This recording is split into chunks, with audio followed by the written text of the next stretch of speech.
Então vamos lá. Hoje eu vou falar sobre sepse. Então, primeiro a gente pergunta por que a gente precisa identificar e tratar a sepse, né? Sepse, ela é uma das principais causas de mortalidade e doenças críticas em todo o mundo, tanto na medicina humana quanto na medicina veterinária. E quando a gente pensa, na sepse a gente pensa em custo. Então, a gente tem dados da medicina humana. Em 2011, os Estados Unidos gastou mais de 20 bilhões de dólares em custos hospitalares em pacientes com tratamento de sepse.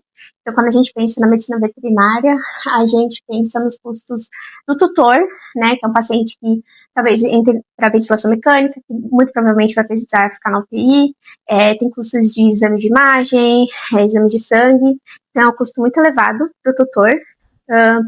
E na medicina humana eles falam muito o paciente que sobrevive à sepse, ele tem deficiências físicas, psicológicas e cognitivas a longo prazo. Então, trazendo para a medicina veterinária, a gente pensa que é um paciente que vai precisar de fisioterapia, de acompanhamento de algum especialista. Então, nessa parte da medicina veterinária, tanto o custo, tanto o paciente que sobrevive à sepse, vai precisar de cuidados especiais a longo prazo. Então, a gente começa classificando a sepse. A sepse ela é uma disfunção orgânica com risco de vida causada por uma resposta desregulada do hospedeiro frente à infecção. E aí, a gente tem a sepse e tem o choque séptico, que é um subgrupo da sepse, no qual a gente vai ter anormalidades circulatórias, celulares, metabólicas, mais grave do que só a sepse isoladamente, com um número muito maior, uma mortalidade muito maior do que só a sepse. E aí tem alguns termos que já não são utilizados mais, né, que eram utilizados antigamente, que a gente tem a sepse grave, a sepse ela já é grave, né, e a síndrome da sepse, a sepse ela já é uma síndrome, então são termos redundantes e que a gente não utiliza mais, de acordo com os guidelines mais recentes. E aí, como que a gente classifica, né, a sepse? Antigamente a gente classificava pelo score SIRS, e aí a gente tem esse conceito, ele veio em 1991, foi a primeira conferência para falar sobre a sepse, e eles classificaram que a sepse, então, era uma infecção com pelo menos 2 4 critérios da CIRS. E aí a gente tem os critérios da CIRS aqui, que é a temperatura, frequência cardíaca, frequência respiratória e a contagem de leucócito. E aí, antigamente, se o paciente ele apresentava 2 ou mais, né, dos 4 critérios, falava que era um paciente séptico. E aí, qual foi o problema, né, dessa escala dos critérios da CIRS? Que se o paciente, sei lá, correr 100 metros, já vai alterar todos esses parâmetros e não necessariamente o paciente está em sepse. A CIRS ela é uma síndrome da resposta inflamatória sistêmica e ela é uma resposta a diversas agressões, não necessariamente a sepse. Então, não é específico para sepse. E aí, mas a medicina veterinária ainda utiliza bastante o critério da CIRS. Fica um pouco complexo, porque no último guideline que saiu, eles voltaram a falar novamente da CIRS como critério, né, para classificação da sepse, entre outros scores. Para a medicina veterinária, a gente tem os critérios da CIRS, e aí a gente não vai ter os critérios do SOFA, né, porque na medicina humana, para a gente identificar de fato a sepse, né, eles falam que vai precisar de um foco infeccioso confirmado ou uma suspeita de foco, mais 2 ou mais pontos do score SOFA, que é esse aqui. Na medicina veterinária, a gente não tem um score SOFA, não tem para os parâmetros para veterinária, então o veterinário ainda acaba usando os critérios da CIRS. Mas a gente tem outros scores também para a gente conseguir avaliar o paciente séptico. Então, eles falam, né, que precisa ir de 2 ou mais pontos no score SOFA, que aí a gente vai ver, o score SOFA é um score de disfunção orgânica.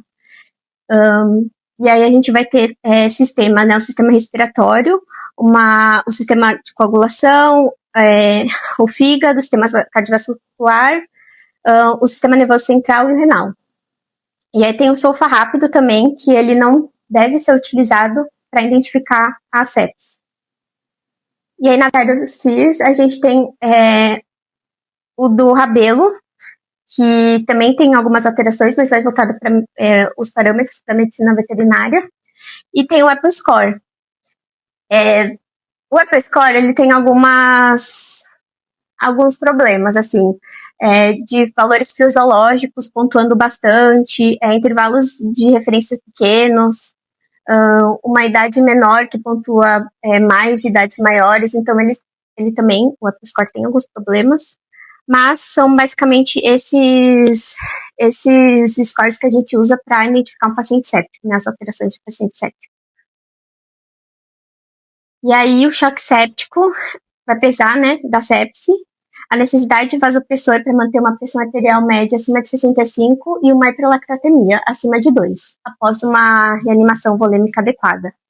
Então, a gente tem a sepse, a infecção, a disfunção orgânica, e dentro disso tudo a gente vai ter a sepse, e dentro da sepse o choque séptico, que é muito mais grave do que só a sepse sozinha.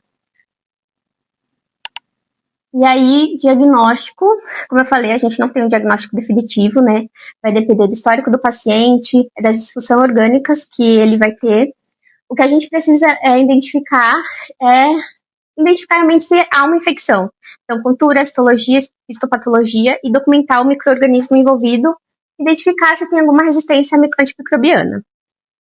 Quando a gente fala que precisa de uma infecção confirmada ou uma infecção altamente suspeita, é porque nem todo micro-organismo ele vai poder ser cultivado, por exemplo, os patógenos intracelulares. Então, se a gente sabe que o paciente ele tem uma alta possibilidade de infecção, isso já pode pensar em sepse. E lembrar que existe a sepse por fungo e vírus, não só bacteriana. E aí, como a gente vai tratar? O tratamento da sepse visa evitar a síndrome de disfunção de múltiplos órgãos, né, que é quando 2 ou mais órgãos sofreram aí uma disfunção. Então, a gente precisa, o primeiro passo, controle da infecção, né? Então, saber de onde está vindo, se for possível. Então, retirar todo dispositivo que seja uma possível fonte. Então, drenagem de abscesso, debridamento de tecido necrótico, retirada de catéter periférico, central, sondas esofágicas, uretrais, que sejam possível foco infeccioso. E aí, o controle da fonte de infecção mostra que os pacientes têm melhora da sobrevida. Então, se existe a sepse confirmada ou uma alta probabilidade de sepse, com choque séptico, a gente precisa fazer essa administração de antibiótico em até 1 hora, depois do reconhecimento, né, da sepse, do choque séptico. Então, se tem uma possibilidade de sepse, mas não tem um choque séptico, são que a gente precisa de até 3 horas para entrar com antibiótico terapia.